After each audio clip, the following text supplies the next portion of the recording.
이번 단원에서는 원소들의 주기성에 대해서 우리 살펴보도록 하겠습니다. 원소와 원소의 분류, 그리고 주기율표, 그리고 원자들의 전자 배치, 그리고 알칼리 금속과 할로겐 원소에 대해서 이번 시간에 살펴보도록 하죠. 이 시간에 배울 학습 목표는 세상을 이루는 물질이 원소로 이루어져 있다는 사실과 또 원소들의 성질이 주기성을 나타내고 그걸 통해 자연의 규칙성을 여러분들이 찾을 수 있으면 되겠어요. 그럼 교과서 28쪽의 활동 단원 열기 내용을 살펴봅시다. 우리 주변의 수많은 물질은 원소로 이루어져 있는데 6개의 원소가 제시되어 있어요. 이 6개의 원소의 각각의 특징을 3가지로 분류해 놓았습니다. 헬륨과 구리, 산소, 황, 금, 철, 이 6가지 원소들의 그러한 물질의 상태와 색깔, 그리고 전기가 통하는지 안 통하는지에 대한 내용이 표로 제시되어 있어요. 이걸 가지고 우리는 여러 가지 기준을 정해서 원소들을 분류해 보겠습니다. 우선 기체로 되어 있는 것들은 헬륨과 산소가 있네요. 그리고 고체는 구리, 황, 금, 철로 나뉠 수가 있겠어요. 또 다른 분류를 해보면 색깔이 있는 것과 없는 것으로 구분을 해볼 수 있겠어요. 헬륨과 산소는 무색이고 구리나 황, 금, 철은 각각의 색깔을 지니고 있는 물질입니다. 마지막으로 전기가 잘 통하는 물질과 통하지 않는 물질로 구분을 할 수 있겠는데요. 전기가 잘 통하는 물질은 구리, 금, 철과 같은 금속 물질이고 전기가 통하지 않는 그러한 물질들은 헬륨과 산소, 황과 같은 비금속 물질로 나누어 볼 수가 있겠어요. 이 자료를 일정한 기준을 정해서 원소를 분류해 보았습니다. 두 번째는 원소들을 금속과 비금속으로 분류하고 그렇게 분류한 까닭을 설명해 봅시다. 구리와 금, 철과 같은 물질은 금속 물질이에요. 금속은 대부분 상온에서 고체이고 전기가 잘 통합니다. 반면 비금속은 상온에서 기체나 고체 상태이며 전기가 잘 통하지 않는 헬륨, 산소, 황이 여기에 속하겠어요.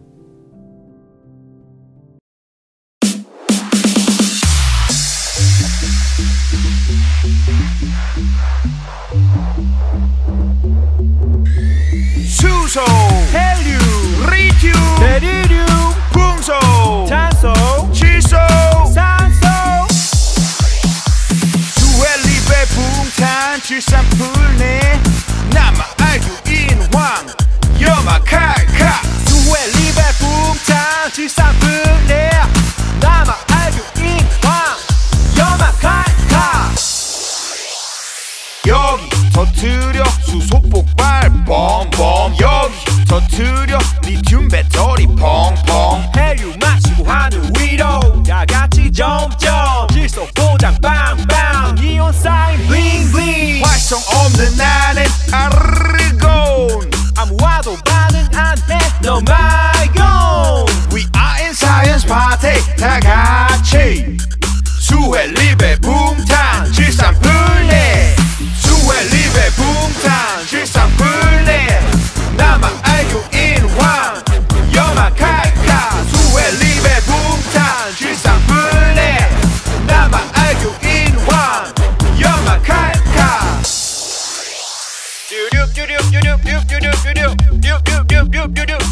나트륨, 수트론튬, 티타늄, 카드뮴, 알루미늄 아연하게, 은은하게 네가 생각나 정말 구리게 내가 철이 없어 멀리 도망가 널 생각하며 마그네슘 나 염소 멘붕소 맘이 불에다 탄소 필요해 너라는 산소 이 슬픔을 주기율표로 날려보자 모두 다 같이. 이쯤 되면 다들 외웠지? 준비됐니? 수헬립의 붕탄 질산풀네. 수헬립의 붕탄 질산풀네. 수헬립의 붕탄 질산풀네.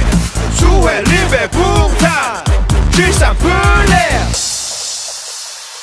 나의 사랑 영원해. 비스무트의 반갑기만큼 팔라듐 같은 촉매는 필요 없어. 너에게 쓱하고 중독된 수은처럼 미나마타 미나마타 가유 이타이 이타이 유류유류유류유류유류 방사능 유류유류유류유류유류 방사능 유류유류 우라늄 플루토늄 라듐 액티늄 넵티늄 너라는 방사능에 이미 피폭돼버렸어.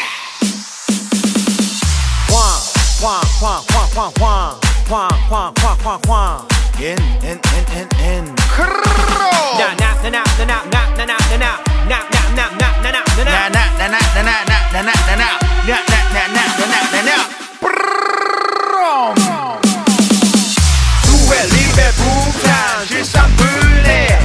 나만 알고 인황 염화칼칼. 수헬립의 붕탄 질산풀네.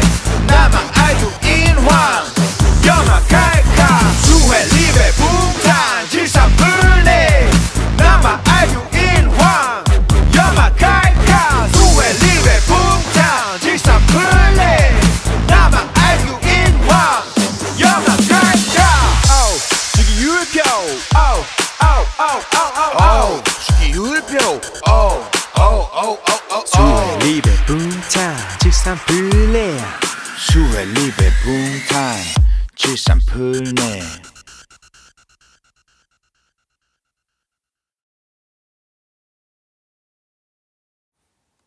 새로운 느낌의 주기율표 노래였습니다. 앞으로 배워볼 기회가 있겠죠?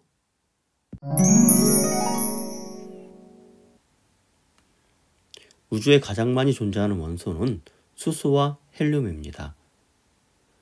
지구의 대기에는 주로 질소와 산소가 포함되어 있고, 지각에는 산소, 규소, 바다에는 산소와 수소가 많이 있죠. 사람의 몸은 C, H, O, N, 그리고 칼슘, Ca, 그리고 인, P 등의 원소로 이루어져 있고, 도심에 있는 건물, 자동차, 기타 등등의 많은 구조물들이 철, 알루미늄, 마그네슘, 규소, 탄소 이러한 성분으로 이루어져 있어요. 이러한 것들을 우리는 각각을 원소라고 이야기해요.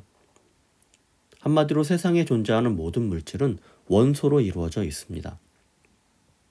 이 원소는 더 이상 다른 물질로 분해되지 않으며 현재까지 알려진 원소는 약 110여 가지가 존재합니다. 이러한 원소들이 모여서 다양한 물질을 만들어내는데요. 원소의 종류들은 물질의 종류에 비하면 매우 적은 숫자입니다. 그럼 세상을 이루는 다양한 원소들에 대해서 알아봅시다.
이어서 30쪽 원소의 주기율과 주기율표에 대해서 알아봅시다.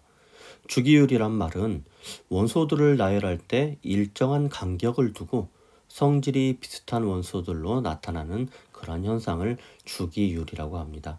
주기라는 말 자체가 영어로 사이클, 시작을 거쳐서 어떤 과정을 지나 다시 원점에 되돌아오는 과정을 주기라고 이야기를 하죠.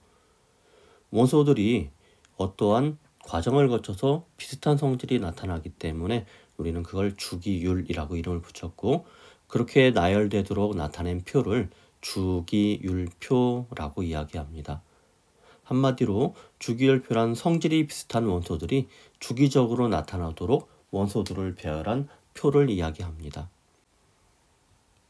이러한 주기율 및 주기율표를 연구한 과학자들은 많은 사람들이 있는데, 우리 교과서에 나와 있지는 않지만 데베라이너, 그리고 멘델레예프, 모즐리 같은 사람이 대표적인 과학자입니다.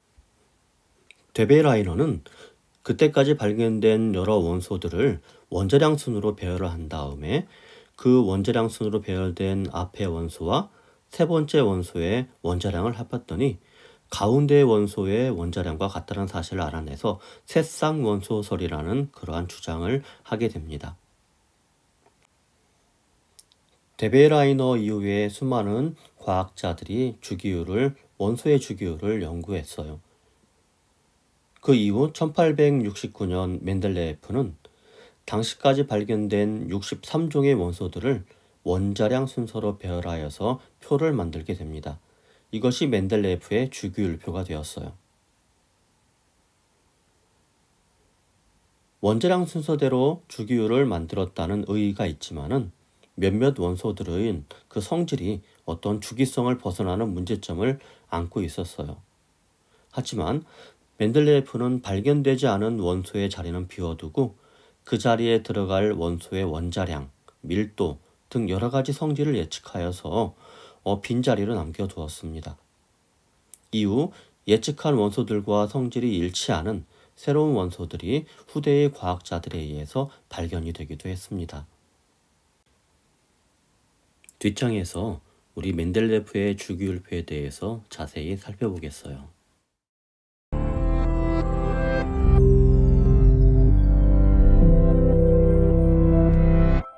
The periodic table is instantly recognizable. It's not just in every chemistry lab worldwide. It's found on t-shirts, coffee mugs, and shower curtains. But the periodic table isn't just another trendy icon. It's a massive slab of human genius, up there with the Taj Mahal, the Mona Lisa, and the ice cream sandwich. And the table's creator, Dmitry Mendeleev, is a bona fide Science Hall of Famer. But why? What's so great about him and his table? Is it because he made a comprehensive list of the known elements? Nah, you don't earn a spot in Science Valhalla just for making a list. Besides, Mendeleev was far from the first person to do that. Is it because Mendeleev arranged elements with similar properties together?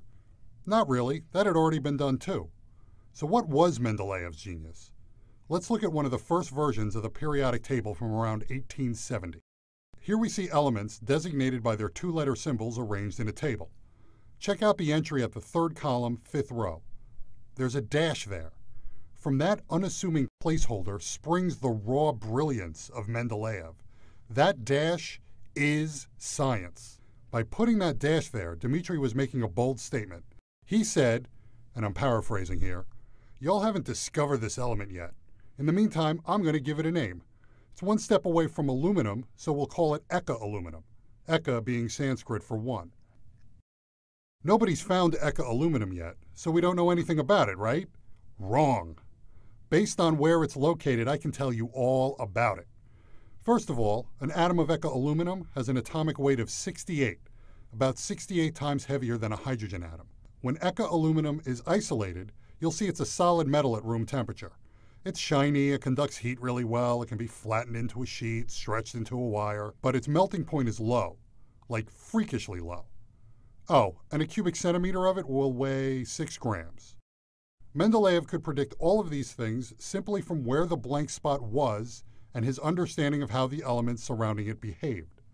A few years after this prediction, a French guy named Paul-Émile Lecoq de Bois-Baudran discovered a new element in ore samples and named it gallium after Gaul, the historical name for France. Gallium is one step away from aluminum on the periodic table. It's Eka aluminum. So were Mendeleev's predictions right? Gallium's atomic weight is 69.72. A cubic centimeter of it weighs 5.9 grams. It's a solid metal at room temperature, but it melts at a paltry 30 degrees Celsius, 85 degrees Fahrenheit. It melts in your mouth and in your hand. Not only did Mendeleev completely nail gallium, he predicted other elements that were unknown at the time: scandium, germanium, rhenium. The element he called ekamanganese is now called technetium. Technetium is so rare it couldn't be isolated until it was synthesized in a cyclotron in 1937, almost 70 years after Dmitri predicted its existence, 30 years after he died. Dmitri died without a Nobel Prize in 1907, but he wound up receiving a much more exclusive honor. In 1955, scientists at UC Berkeley successfully created 17 atoms of a previously undiscovered element.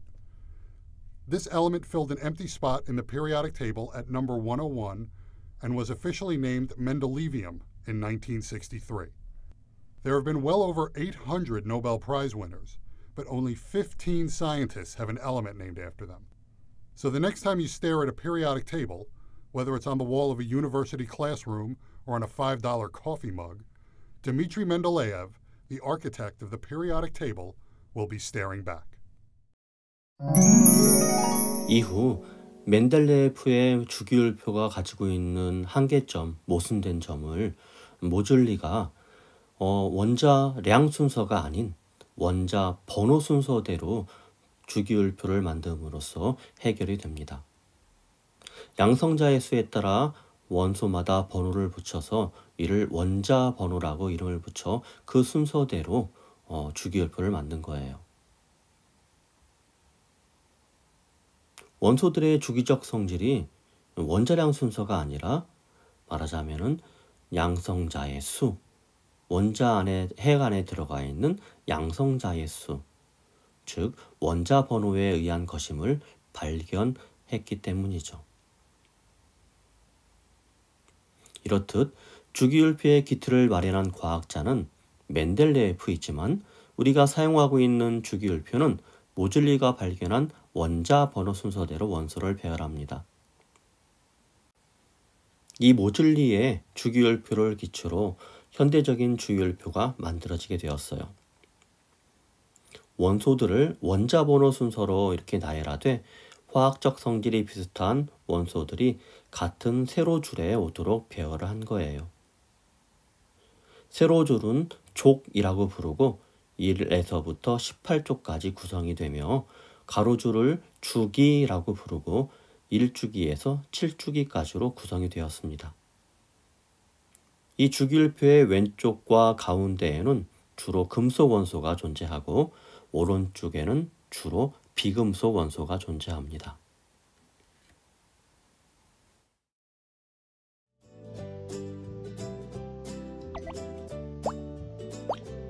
주기율표는 가로줄과 세로줄로 구성이 되어 있습니다. 현재 사용하는 이 주기율표는 원소를 원자번호 순서대로 나열하다가 성질이 비슷한 원소가 같은 세로줄에 오도록 배열한 것이에요. 세로줄을 족이라고 하고 1족부터 18족까지 존재합니다. 같은 족 원소들은 화학적 성질이 비슷한 특성을 지니고 있습니다. 주기율표의 가로줄을 주기라고 이야기하고 1주기부터 7주기까지 존재합니다. 주기율표에 있는 수많은 원소들을 금속과 준금속, 비금속으로 구분해 볼 수 있는데요. 금속은 주로 주기율표의 아래쪽 왼쪽에 존재합니다. 특유의 광택이 있으며 열을 잘 전달하고 전기를 잘 통하는 성질을 지니고 있습니다. 이에 반해 비금속은 주기율표의 오른쪽 상단에 많이 위치하는데 열을 잘 전달하지 않으며 전기 또한 통하지 않습니다. 여기에서 주목할 것은 금속과 나란히 있는 수소.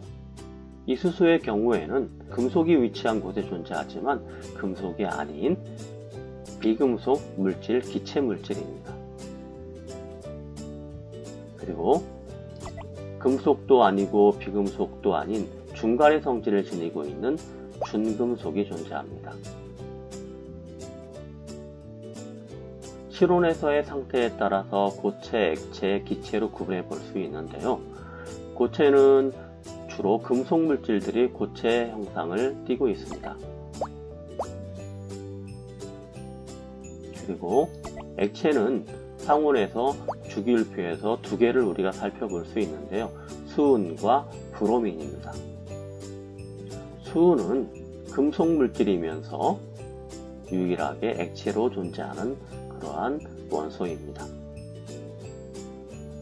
그리고 대부분의 비금속 물질들이 기체로 존재합니다. 브로민은 예외가 되겠죠. 그럼 주기율표에 존재하는 여러 개의 원소들 중에서 몇 가지만 주의 깊게 살펴봅시다. 첫 번째, 수소. 우주의 가장 풍부한 원소이고 우주 왕복선 연료전지로 이용이 됩니다. 일쪽에 위치하지만 나머지 금속 원소들과는 화학적 성질이 다른 그러한 원소입니다. 수소는 연소 시 공해 물질을 생성하지 않는 무공해 에너지원이기도 합니다. 이족에 속하는 마그네슘은 예로부터 연소할 때 밝은 빛을 내기 때문에 불꽃놀이, 조명탄 등에 많이 이용이 되었습니다.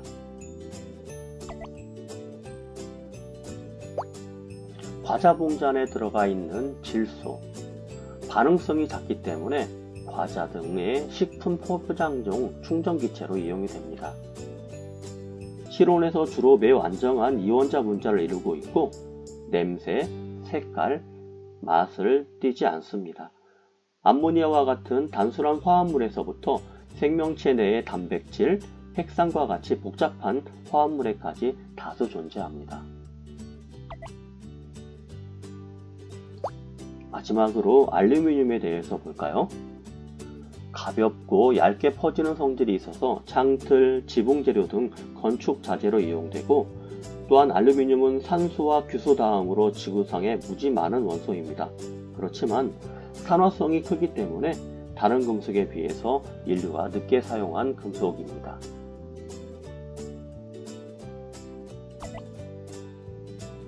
이로써 주기율표에 대해서 교과서 30쪽과 31쪽에 나와 있는 내용을 살펴보았습니다. 그럼 유튜버 해너진 선생님의 목소리로 정리하는 시간을 갖겠습니다. 안녕하세요. 과학의 힘 해너지 청혜쌤입니다. 오늘도 영상을 통해 열심히 학습하는 우리 친구들에게 파이팅을 보내면서요. 오늘의 주제부터 확인해 보도록 하겠습니다.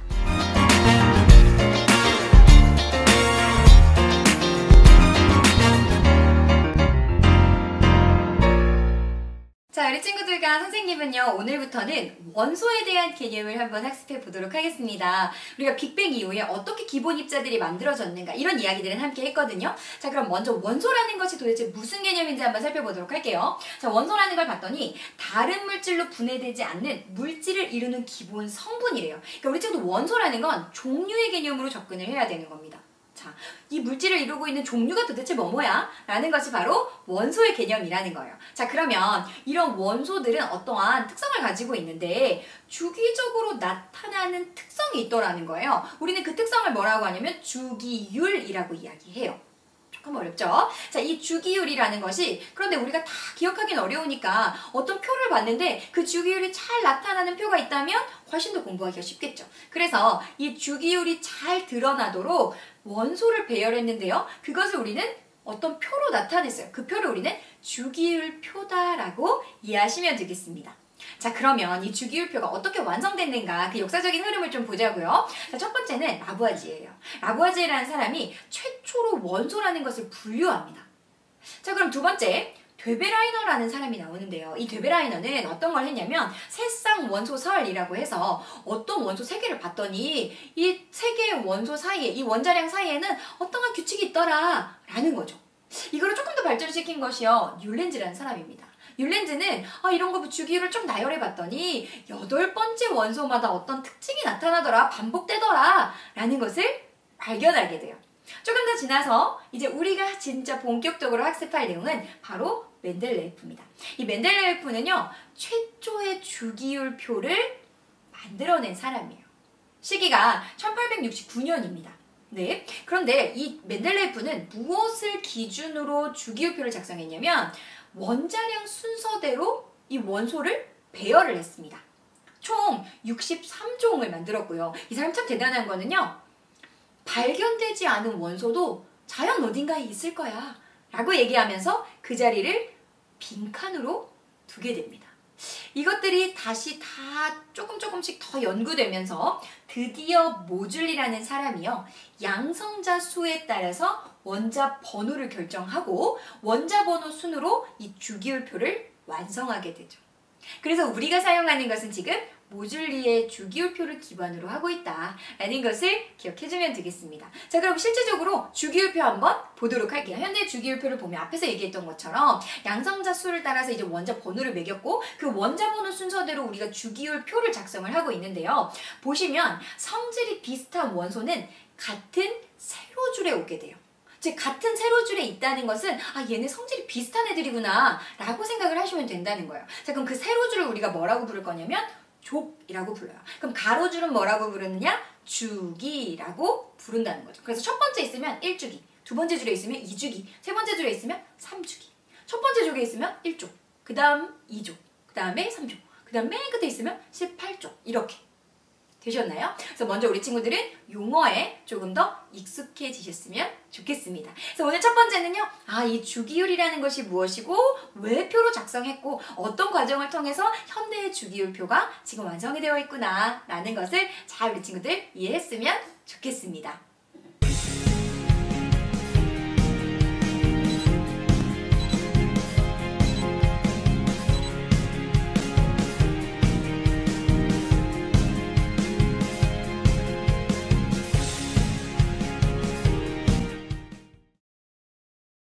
이어서 화학의 큰 역사적 발자취를 남겼지만 불우했던 멘델레예프의 일생을 살펴보도록 하겠습니다.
이것으로 모든 수업을 마치도록 하겠습니다. 여러분 수고하셨습니다.